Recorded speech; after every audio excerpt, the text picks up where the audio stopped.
আপনারা দেখছেন মিষ্টির রান্নাঘর। তো আজকে আমার রেসিপি হচ্ছে চিংড়ি মাছের মালাইকারি।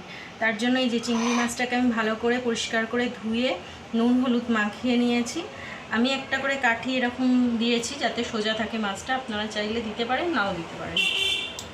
একটা মশলা বানাবো, তার জন্য লাগবে কাজু, মৌরি, সর্ষে, কাঁচা লঙ্কা আর দই। এই সবকটাকে পেস্ট করব আমি, করে একটা মশলা বানাবো।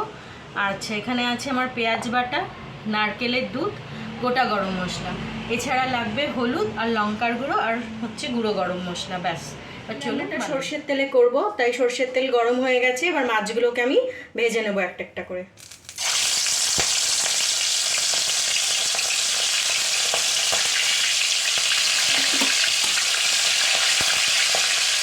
বেশি ভাজবো না, সামান্য অল্প একটু করে ভেজে নেব মাছটা। ভেজে তুলে তারপরে আমি আপনাদের দেখুন বন্ধুরা, মাছগুলো আমার ভাজা হয়ে গেছে। এবার আমি একে একে মাছগুলোকে তুলে নেবো। চিংড়ি মাছ বেশি ভাজবো না, ভাজলে শক্ত হয়ে যাবে। জাস্ট একটু কালার চেঞ্জ হওয়া পর্যন্ত এটাকে ভেজে নেব। তেলের মধ্যেই আমি দুটো তেজপাতা, গোটা জিরে আর হচ্ছে তোমার দারচিনি ফোড়ন দিলাম। দিয়ে এবার এর মধ্যেই আমি পেঁয়াজ বাটাটা দিয়ে ভালো করে ভেজে নেব। এই যে পেঁয়াজ বাটা দিয়ে দিলাম।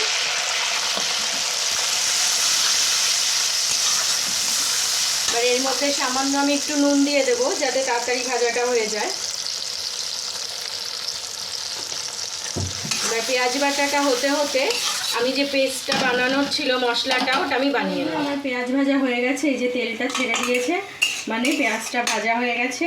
এবার এর মধ্যে আমি যে মশলাটা বানিয়েছিলাম, গোটা মৌরি, গোটা সর্ষে, কাজু, টক দই, কাঁচা লঙ্কা দিয়ে এই মশলাটা আমি এর মধ্যে, পেস্টটা আমি এর মধ্যে ঢেলে দিলাম।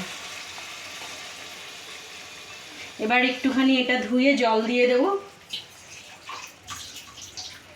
দিয়ে মশলাটাকে ভাজবো যতক্ষণ না ওটার থেকে মৌরি কাঁচা গন্ধটা যাচ্ছে।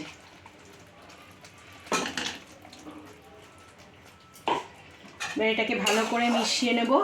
আচ্ছা, এর মধ্যে আমি এবার হলুদ দেব আর দেব শুকনো লঙ্কার গুঁড়ো। এবার শুকনো লঙ্কার গুঁড়োটা আপনারা ঝাল হিসাবে দেবেন, কারণ তো কাঁচা লঙ্কা দেয়াই আছে। কতটা ঝাল খান সেই হিসাবে শুকনো লঙ্কার গুঁড়োটা দেবেন।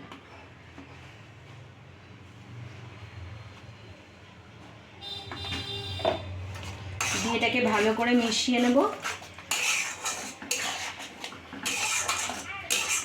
নিয়ে এটাকে আমি এখন কিছুক্ষণ ঢাকা দিয়ে মশলাটাকে ভাজবো যতক্ষণ না মৌরির কাঁচা গন্ধটা যাচ্ছে।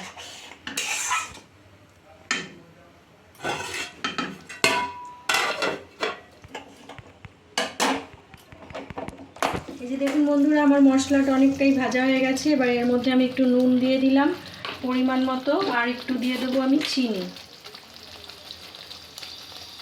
এবার এটাকে ভালো করে মিশিয়ে নেব। কাজুটা আছে তো, ওই জন্য নিচটাতে একটু লেগে লেগে যায়। একটু বাড়ে বাড়ে না, একটু ঢাকনাটা খুলে খুলে একটু নেড়ে দেবেন। এবার এই অবস্থায় এর মধ্যে আমি যে নারকেলের দুধটা বানিয়ে রেখেছিলাম সেটা আস্তে আস্তে এর মধ্যে দিতে থাকবো। আমি তো ঘরে নারকেল এনে সেটা দিয়ে দুধ বানিয়েছিলাম, আপনারা চাইলে বাজারে রেডিমেড কিনতে পাওয়া যায়, ওটাও ইউজ করতে পারেন। তো এটা আমি ভালো করে এবার মিশিয়ে নিয়েছি।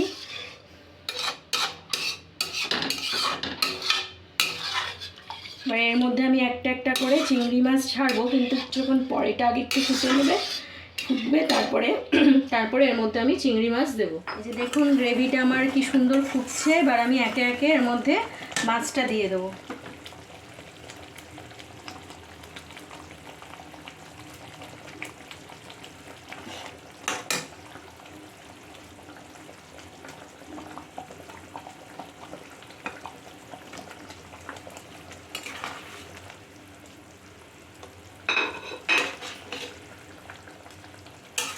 মাছটা দিয়ে আমি আরও 5 মিনিটের মতো এটাকে ফোটাবো, তারপরে আমি এটা নামাবো।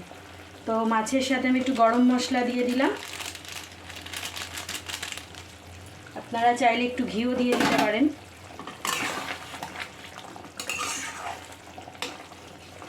ভালো করে এবার মিশিয়ে নিয়ে গ্যাসের ফ্লেমটাকে একদম কম করে 5 মিনিটের মতো এটাকে আমি আরও ফোটাবো, তারপরে নামিয়ে নেব। দেখো বন্ধুরা, আমার চিংড়ির মালাইকারি একদম রেডি হয়ে গেছে। আমি এতটাই গ্রেভি রাখবো, আপনারা যদি চান তাহলে এর থেকে আর একটু শুকনো করতে পারেন বা আর একটু বেশি রাখতে চাইলে রাখতে পারেন। আমি এই অবস্থাতেই নামালাম। এবার আপনাদের সার্ভ করে আমার চিংড়ি মাছের মালাইকারি একদম রেডি হয়ে আছে। গরম গরম ভাতের সাথে এটা ভীষণ ভালো লাগবে।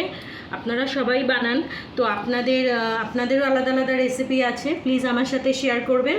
আর আমার রান্নাটা যদি আপনাদের ভালো লাগে তাহলে প্লিজ মিষ্টি রান্নাঘরকে লাইক করবেন, শেয়ার করবেন, সাবস্ক্রাইব করবেন।